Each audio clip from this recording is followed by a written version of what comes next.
Assalamualaikum warahmatullahi wabarakatuh. Selamat pagi semuanya. Di pagi hari ini saya berharap rekanku semua dalam keadaan sehat walafiat.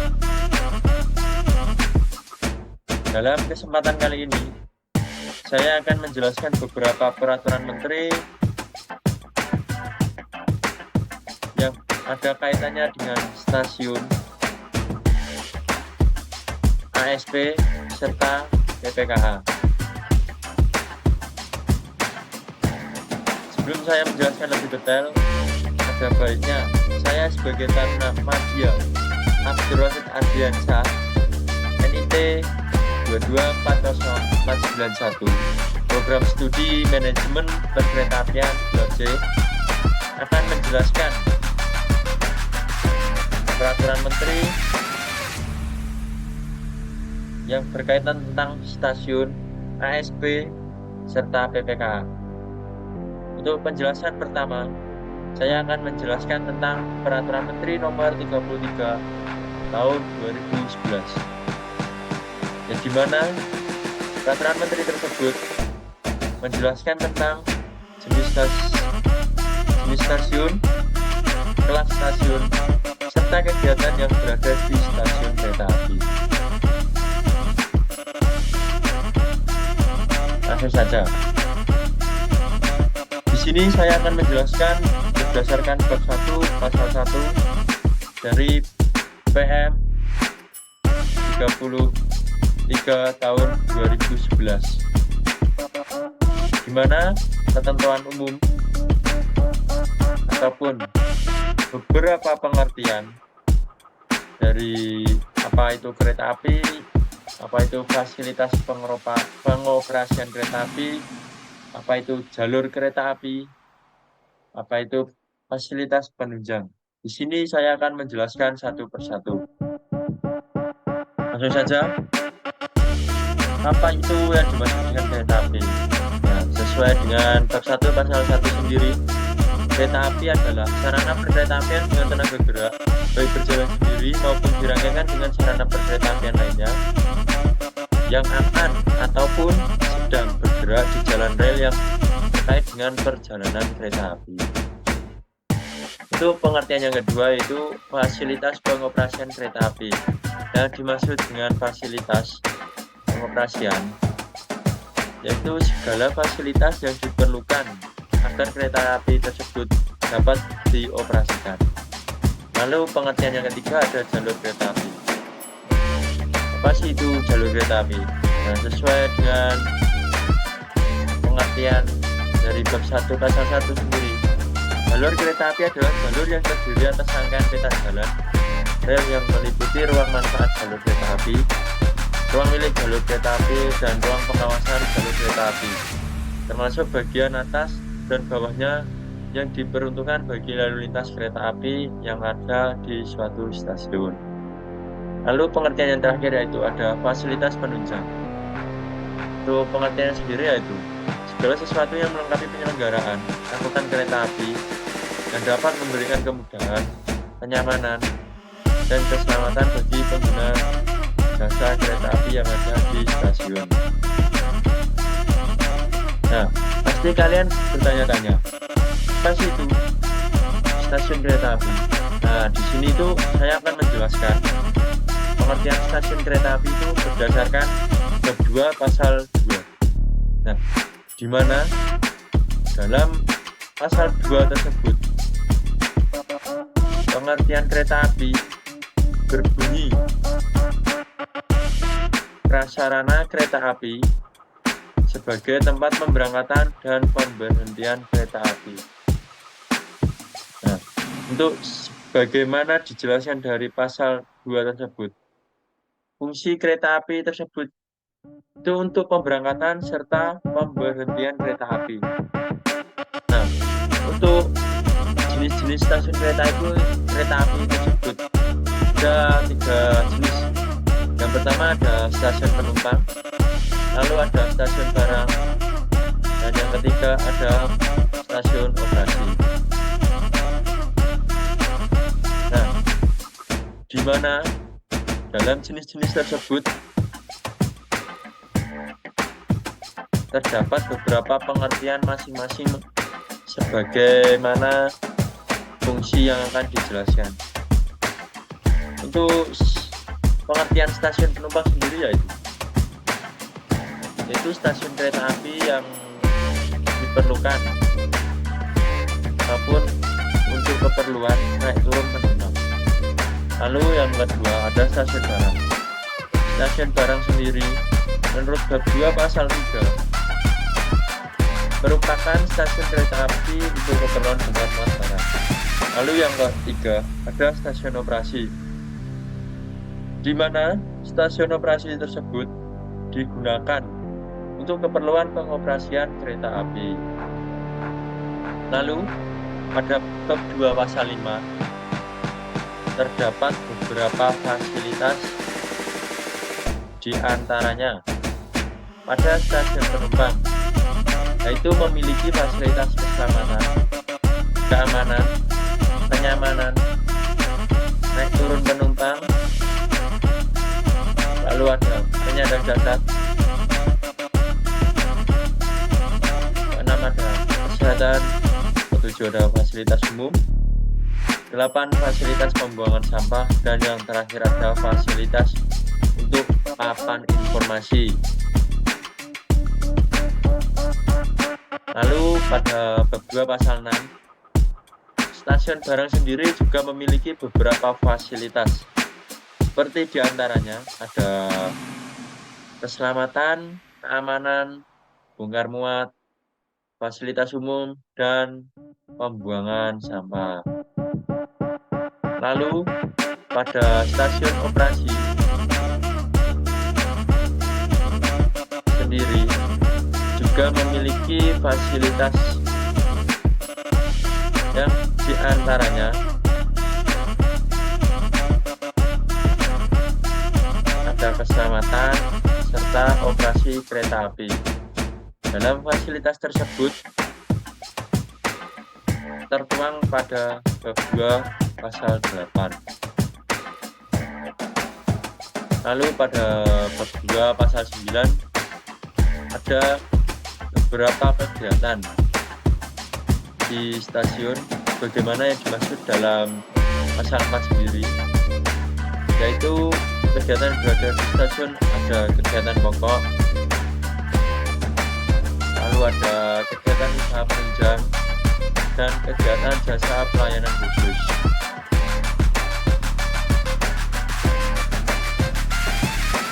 Lalu pada bab 2 pasal 10 juga dijelaskan apa sih itu kegiatan pokok yang berada di stasiun.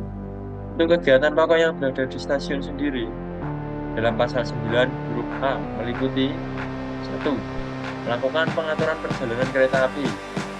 Dan yang kedua, memberikan pelayanan kepada pengguna jasa kereta api. Lalu yang ketiga, menjaga keamanan dan ketertiban. Dan yang terakhir, menjaga kebersihan lingkungan. Lalu pada bab 2 pasal 12 itu kegiatan selanjutnya yaitu kegiatan usaha penunjang di stasiun.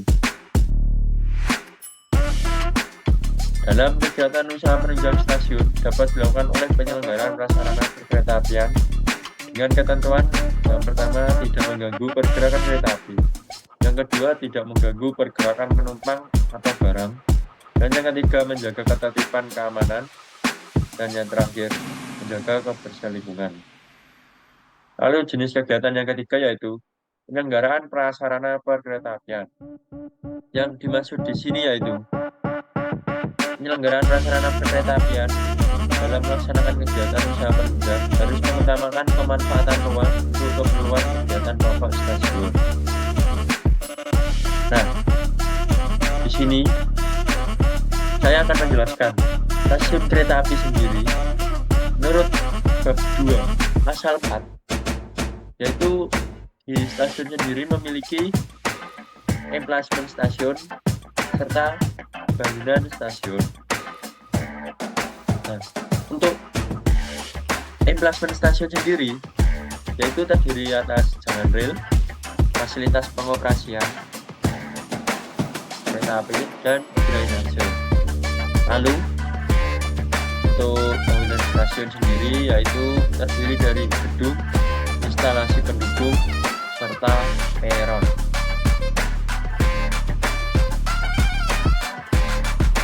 Nah, jenis dan kegiatan stasiun yaitu tertuang pada bab 2 pasal 13, di mana yang pertama, kegiatan jasa pelayanan khusus di stasiun sebagaimana dimaksud dalam pasal 9 huruf C dapat dilakukan oleh pihak lain dengan persetujuan penyelenggaraan prasarana perkeretaapian berupa jasa pelayanan seperti A.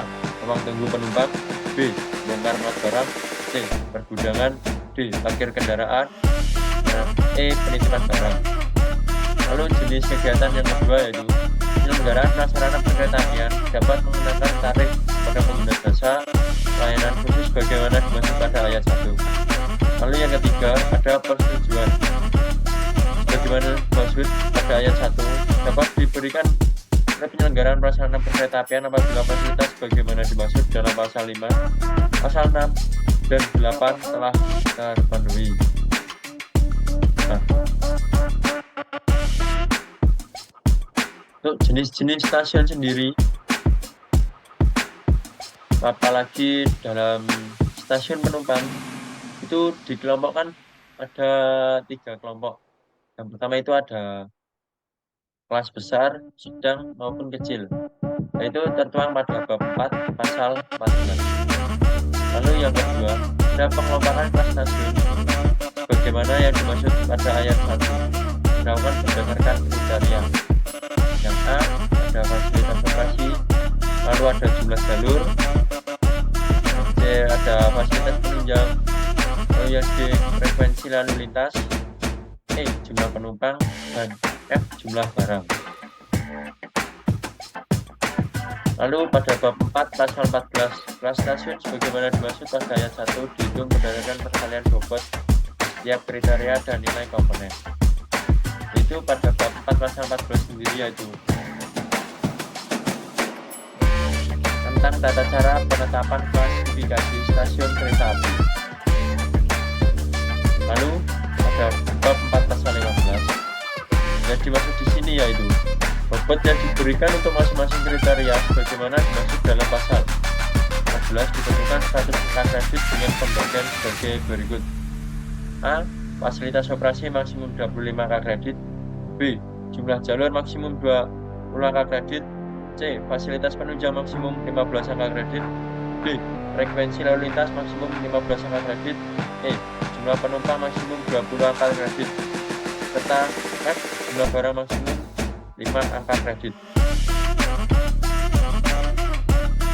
Lalu dalam stasiun itu memiliki beberapa komponen. Untuk komponen fasilitas operasi sendiri bagaimana dimaksud dalam pasal 14 ayat 2 huruf A terdiri dari A. Peralatan sinyal, B. Peralatan telekomunikasi, dan C sendiri ada instalasi listrik. Lalu komponen jalur sendiri sebagaimana dimaksud dalam pasal 14 ayat 2 huruf B terdiri atas A. Lebih dari 10 jalur, B. 6 sampai dengan 10 jalur, C. Kurang dari 6 jalur, yaitu berdasarkan bab 2 pasal 16. Untuk fasilitas penunjang yang dimaksud adalah dalam pasal 14 ayat 2 huruf C terdiri atas A. Penunjang dan B. Penunjang khusus. Lalu ada komponen frekuensi lalu lintas. Yang dimaksud di sini yaitu frekuensi pergerakan kereta api per hari yang terdiri atas A. Kereta api terhenti, B. Kereta api langsung. Lalu ada komponen jumlah barang. Yang dimaksud dari komponen jumlah barang sendiri yaitu jumlah pergerakan barang dan bagasi kereta api per hari yang terdiri atas A. Lebih dari 150 ton, B.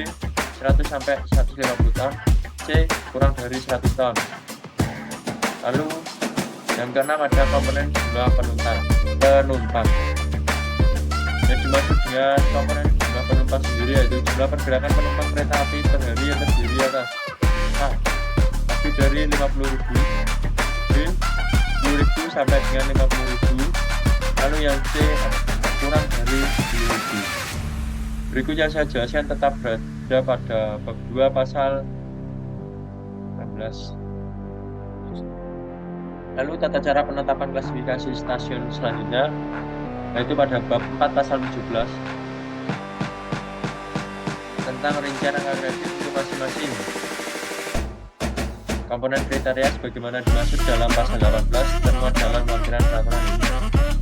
Lalu pada bab 4 pasal 18 berisikan tentang 1. Penetapan klasifikasi kereta api berdasarkan jumlah angka kredit yang diperoleh stasiun yang bersangkutan. Lalu yang kedua, ada jumlah angka kredit untuk menetapkan klasifikasi stasiun sebagaimana yang dimaksud dalam pasal 18 ayat 1. Bagaimana berikut, yaitu ada A. Kelas besar. Yang dimaksud dari kelas besar sendiri jumlah angka kredit lebih dari 70.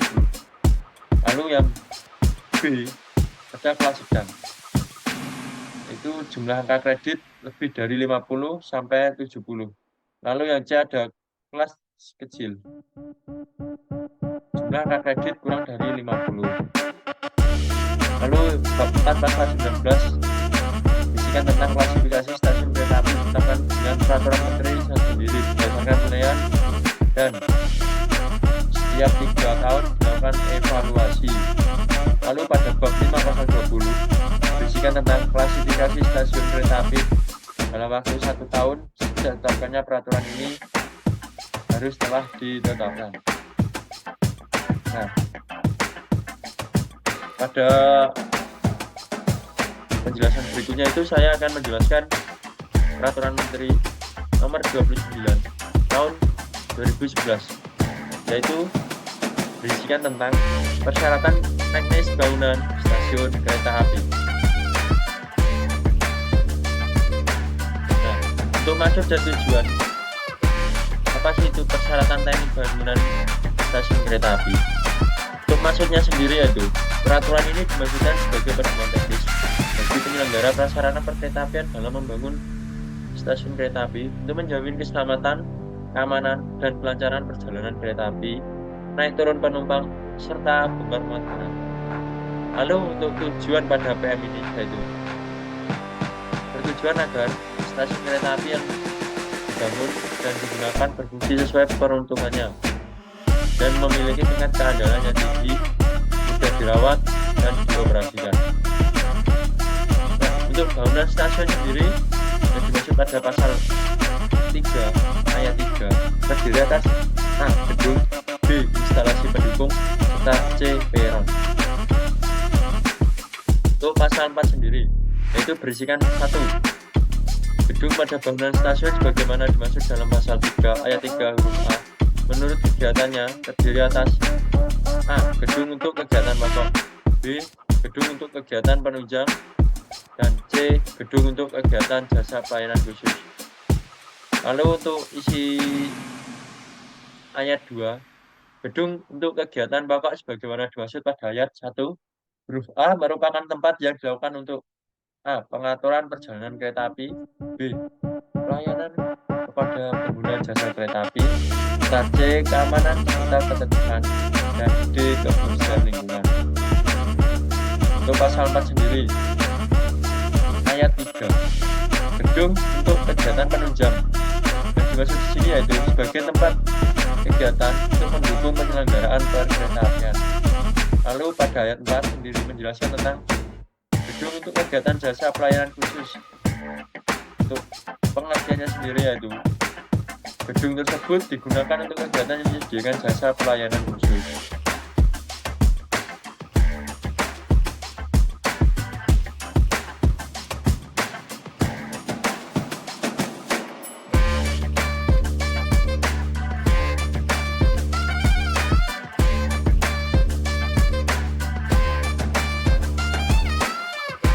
Lalu pada pasal 5, instalasi pendukung pada bangunan stasiun bagaimana dimaksud dalam pasal 3 ayat 3 huruf B terdiri atas A. Instalasi listrik, B. Instalasi air, dan C. Pemadam kebakaran. Lalu pada pasal 6 berisikan tentang peran pada bangunan stasiun sebagaimana dimaksud dalam pasal 3 ayat 3 huruf C terdiri atas A. Peran tinggi, B. Peran sedang, dan C. Peran rendah. Lalu pada pasal 7 berisikan tentang persyaratan teknik bangunan stasiun yang dimaksud dalam pasal 4, 5, 6 yang termuat dalam lampiran peraturan ini. Lalu pada pasal 8 berisikan tentang bangunan stasiun kereta api yang ada pada saat ini tetap dapat dioperasikan dan menyesuaikan berdasarkan ketersediaan lahan ataupun peningkatan jumlah pengguna jasa kereta api dan terhadap pembangunan stasiun baru wajib menyesuaikan dengan ketentuan yang diatur dalam peraturan ini. Itu persyaratan teknis bangunan stasiun kereta api yaitu yang pertama yaitu gedung stasiun kereta api. Gedung stasiun kereta api terdiri dari gedung tersebut digunakan untuk kegiatan pokok, kegiatan penunjang, serta kegiatan jasa pelayanan khusus. Lalu yang kedua ada instalasi pendukung. Yang pertama ada instalasi listrik, lalu ada air, lalu ada pemadam kebakaran. Dan yang ketiga ada peran, yang terdiri dari peran tinggi, sedang, dan rendah. Untuk persyaratan penempatan, pembangunan stasiun kereta api lokasinya sesuai dengan pola operasi perjalanan kereta api, menunjang operasi sistem kekeretaapian, tidak mengganggu lingkungan, memiliki tingkat keselamatan dan keamanan berdasarkan ketentuan yang berlaku.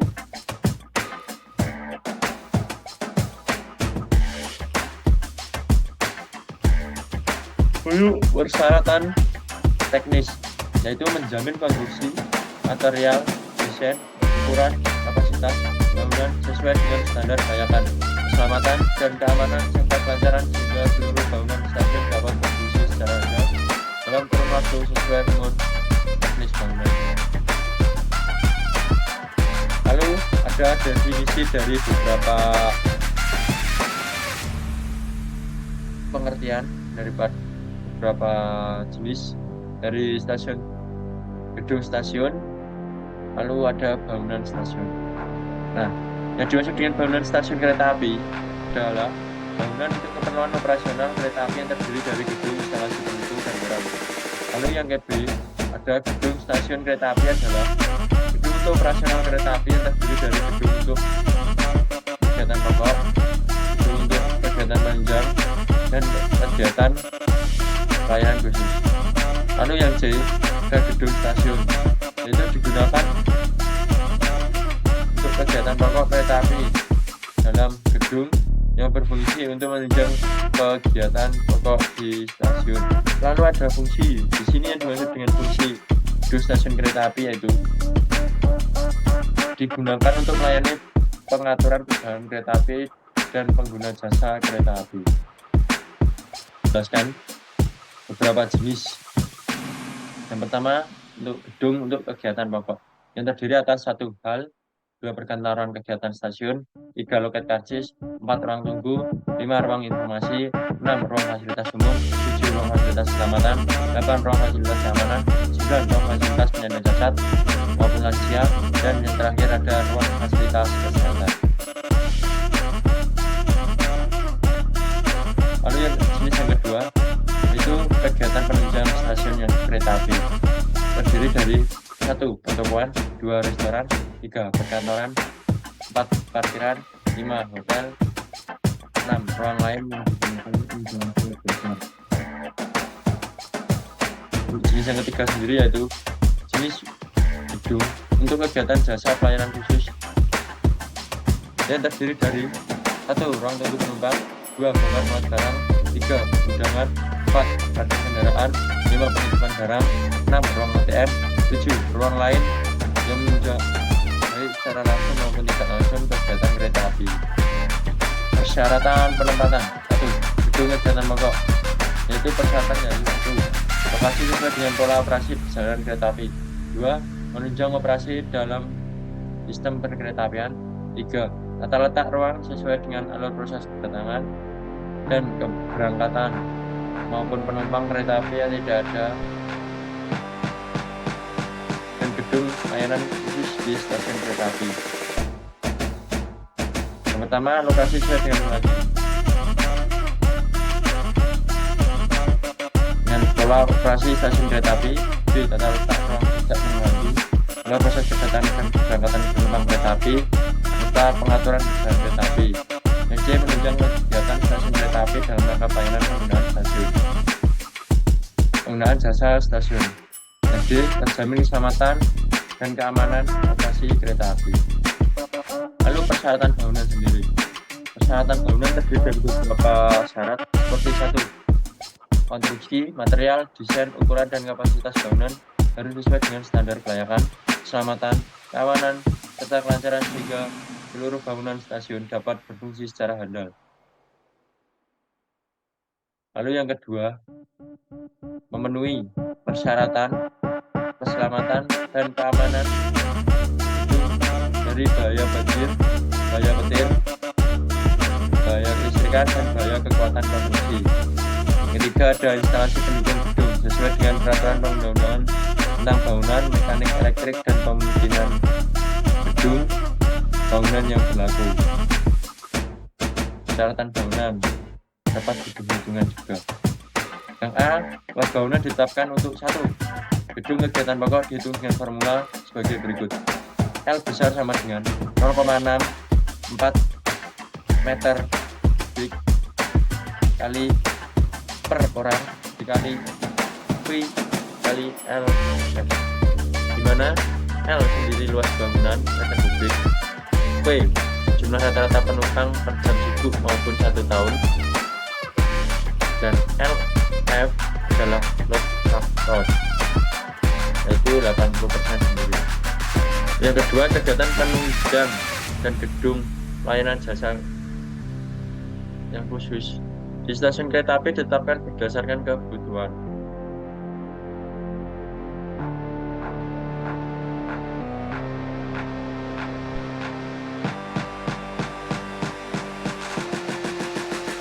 Lalu, menjamin bangunan stasiun dapat berfungsi secara optimal dari tata letak ruang gedung desain stasiun sehingga pengoperasian sarana perkeretaapian dapat dilakukan secara nyaman. Dan yang terakhir ada komponen gedung, yaitu meliputi gedung, open ruangan, 2 media informasi, 3 fasilitas umum, yang terdiri dari ruang ibadah, toilet, tempat sampah, serta ruang menyusui. Yang keempat, fasilitas keamanan. Kelima, fasilitas keamanan, keselamatan. 6. Fasilitas penyandang cacat atau lansia. 7. Fasilitas kesehatan. Lalu gedung kegiatan pokok. Dua subsidinya yaitu A. Pengoperasian gedung stasiun harus sesuai dengan alur proses kedatangan berangkatan penumpang kereta api serta tidak mengganggu pengaturan perjalanan kereta api. B. Menjamin bangunan stasiun dapat berfungsi secara optimal dari segi tata letak ruang gedung stasiun sehingga pengoperasian sarana perkeretaapian dapat dilakukan secara nyaman. Lalu yang C, pengoperasian gedung stasiun sesuai dengan jam operasional dan ketersediaan sumber daya manusia. Lalu ada gedung kegiatan penunjang stasiun kereta api dan gedung jasa pelayanan khusus di stasiun kereta api. Di antaranya yaitu A. Tidak mengganggu pergerakan kereta api. B. Tidak mengganggu pergerakan penumpang maupun barang. C. Menjaga ketertiban dan keamanan. D. Menjaga kebersihan lingkungan. E. Tidak mengganggu bangunan atau lingkungan sekitar stasiun. Instalasi pendukung itu ada instalasi listrik, yaitu berfungsi sebagai peralatan komponen dan instalasi listrik yang berfungsi untuk mensuplai dan distribusikan tenaga listrik dalam memenuhi kebutuhan operasi rasional stasiun kereta api. Ada jenis instalasi sendiri, ada 2 jenis, yaitu jaringan penyedia listrik umum, lalu ada juga sumber tenaga listrik sendiri untuk penempatan. Yang dimaksud di sini yaitu ditempatkan di area luar atau dalam gedung stasiun yang memenuhi standar persyaratan umum instalasi listrik. Lalu persyaratan teknis, yaitu persyaratan komponen dan peralatan. Pertama, komponen listrik. Komponen listrik sendiri terdiri dari 1 daya utama, 2 catat daya cadangan, 3 panel listrik, 4 peralatan listrik lainnya. Persyaratan teknis instalasi pendukung. Yang pertama, persyaratan penempatan. instalasi pendukung, yaitu selanjutnya ada persyaratan operasi yang terdiri dari peralatan dan komponen listrik yang dioperasikan harus aman dan tidak membahayakan operasi stasiun karena akan dan penggunaan jasa. Lalu yang kedua ada suplai listrik harus mampu mencukupkan, itu semua karena sah-sah saja. Pada persyaratan penempatan terdiri dari beberapa instalasi. Yang pertama ada instalasi air bersih. Itu yang dimaksud di sini yaitu sistem air bersih dipasang dengan menggunakan sumber air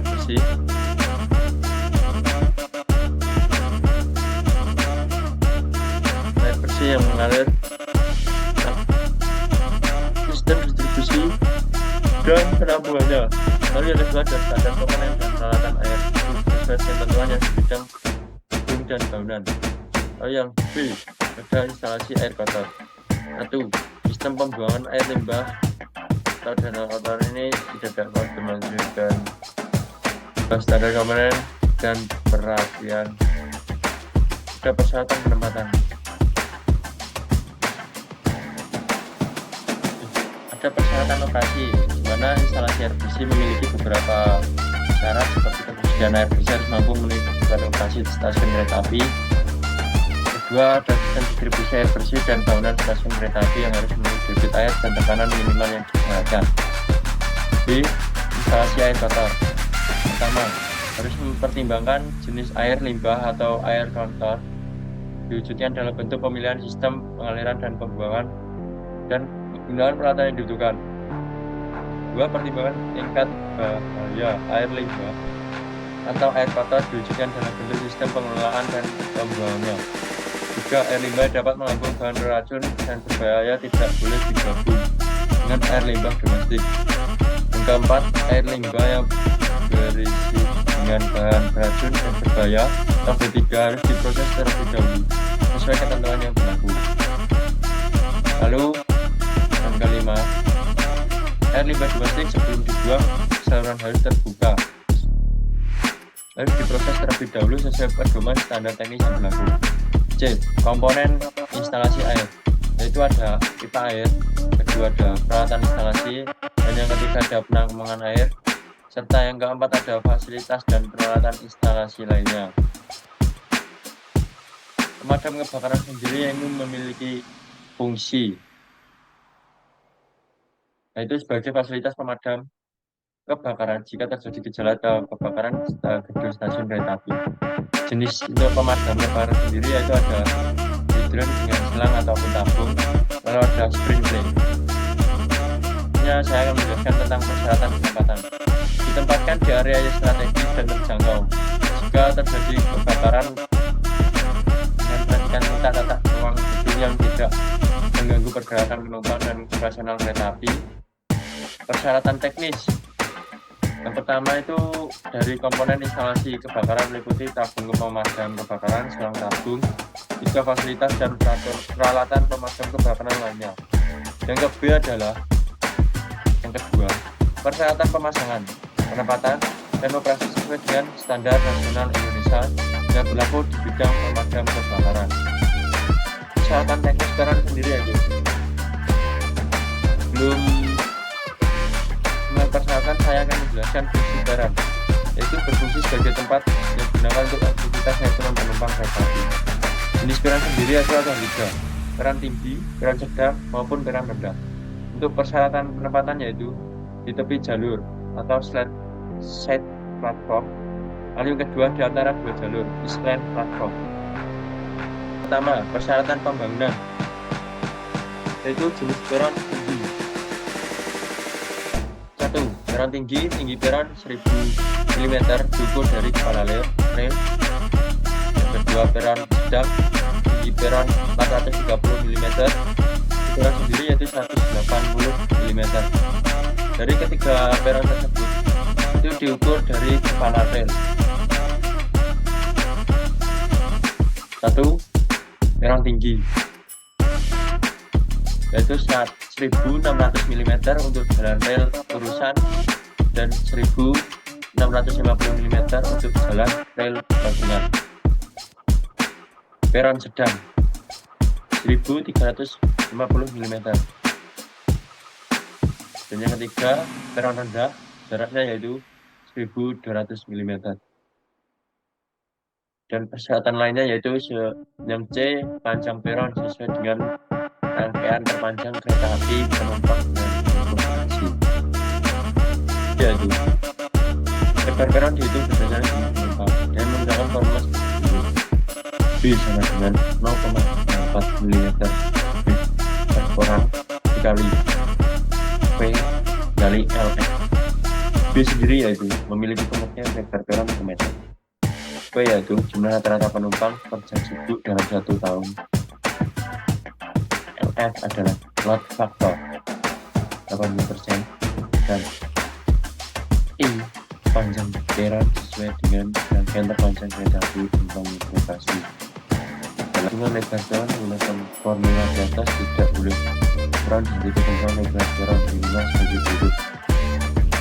1. Jenis peron tinggi itu di antara dua jalur yaitu 3 meter di tepi jalur 1,6 meter. Untuk peron sedang di antara dua jalur 2,5 meter di tepi jalur 1,9 meter. Yang ketiga 0,05. F. Lantai peron menggunakan material yang tidak licin. G. Peron sekurang-kurangnya dilengkapi dengan satu lampu dengan petunjuk ini, 3 papan petunjuk arah, 4 batas aman peron. Persyaratan lokasi. A. Hanya digunakan sebagai tempat naik turun penumpang dari kereta api. B. Dilengkapi dengan garis batas aman peron. Dalam peron sendiri itu minimal 35 mm, sedang minimal 600 mm, rendah 750 mm. Setiap garis sendiri yaitu diukur dari sisi tepi luar ke as peron. Awak sarana perkeretaapian serta PPKA.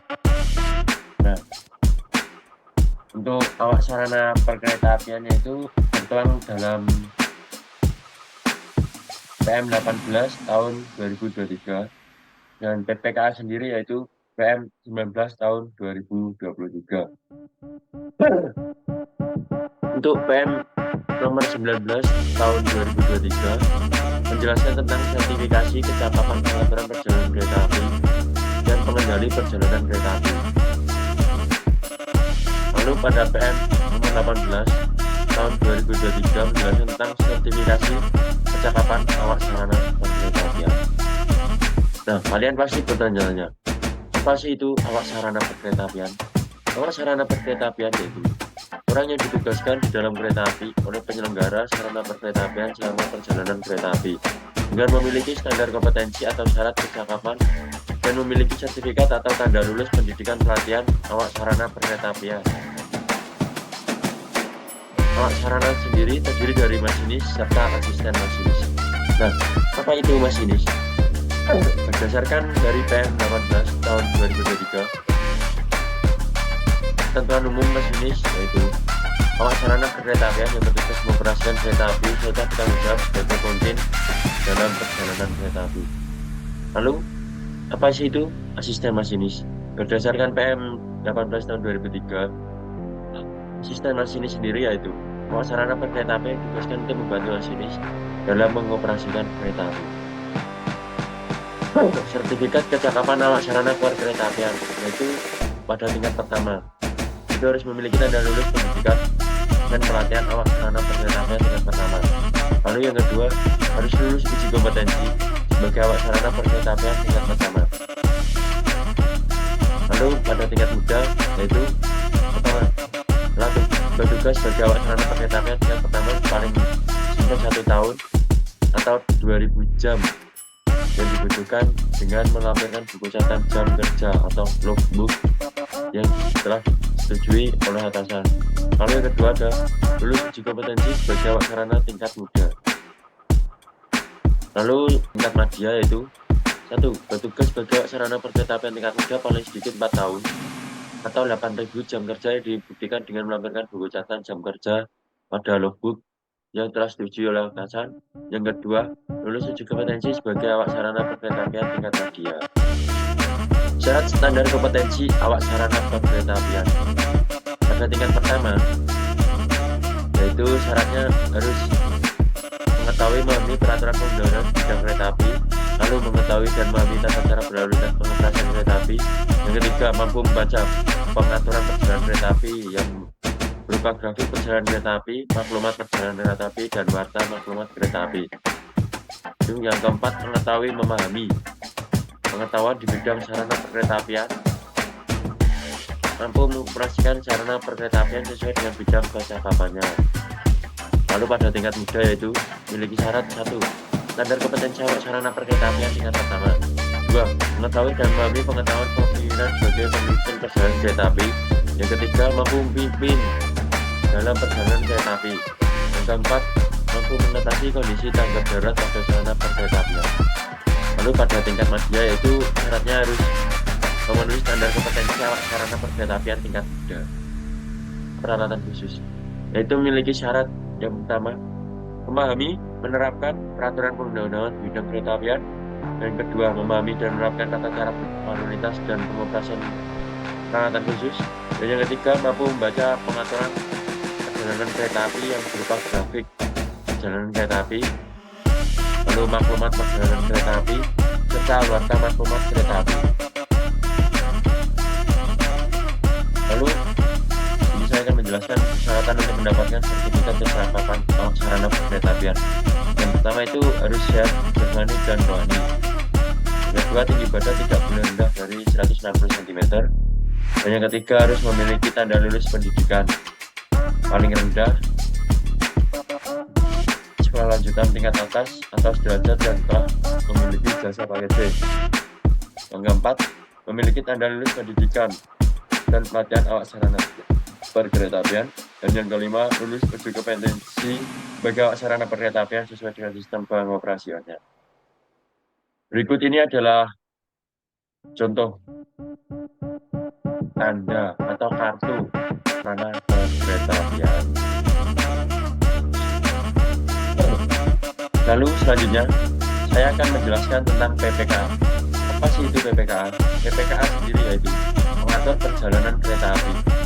Menurut Peraturan Menteri Nomor 19 Tahun 2003 tentang perubahan atas Peraturan Menteri Perhubungan Nomor PM 5 Tahun 2017 tentang sertifikasi kecakapan pengaturan perjalanan kereta api dan pengendalian perjalanan kereta api. PPKA sendiri yaitu orang yang melakukan pengaturan perjalanan kereta api dalam batas stasiun operasi atau beberapa stasiun operasi dalam wilayah pengaturannya. Apa itu kewenangan PPKA? Itu kewenangan sertifikat kecakapan PPKA dalam PM nomor 19 tahun 2003 pasal 6 ayat 1 diberikan berdasarkan tingkat kewenangan terdiri atas 1. Sertifikat kecakapan kereta api tempat. 2. Sertifikat kecakapan kereta api daerah. 3. Sertifikat kecakapan kereta api terpusat. 4. Sertifikat kecakapan asisten PPKA. 5. Sertifikat kecakapan pengendalian perjalanan. Nah, kalian pasti bertanya-tanya, siapa saja sih asisten PPKA itu? Pemegang sertifikat kecakapan asisten PPKA menurut pasal 6 meliputi 1. Pengawas darat. 2. Petugas juru ramsir. 3. Petugas kemas sinyal. Dan 4. Petugas juru wesel. Asisten dari PPKA yaitu pengawas peron. Pengawas peron sendiri yaitu memiliki kewenangan berupa meneruskan warta tanda atau semboyan aman untuk berangkat dari pengatur perjalanan kereta api kepada awak sarana perkeretaapian. Yang kedua, petugas juru lansir. Petugas juru lansir memiliki kewenangan pengoperasian peralatan kerja untuk kegiatan lansir di emplacement atas perintah dari pengaturan perjalanan kereta api. Lalu yang ketiga ada petugas rumah sinyal. Petugas rumah sinyal sendiri memiliki kewenangan mengoperasikan peralatan persinyalan dan peralatan kerja lainnya di rumah sinyal atas perintah dari pengatur perjalanan. Lalu ada petugas juru wesel.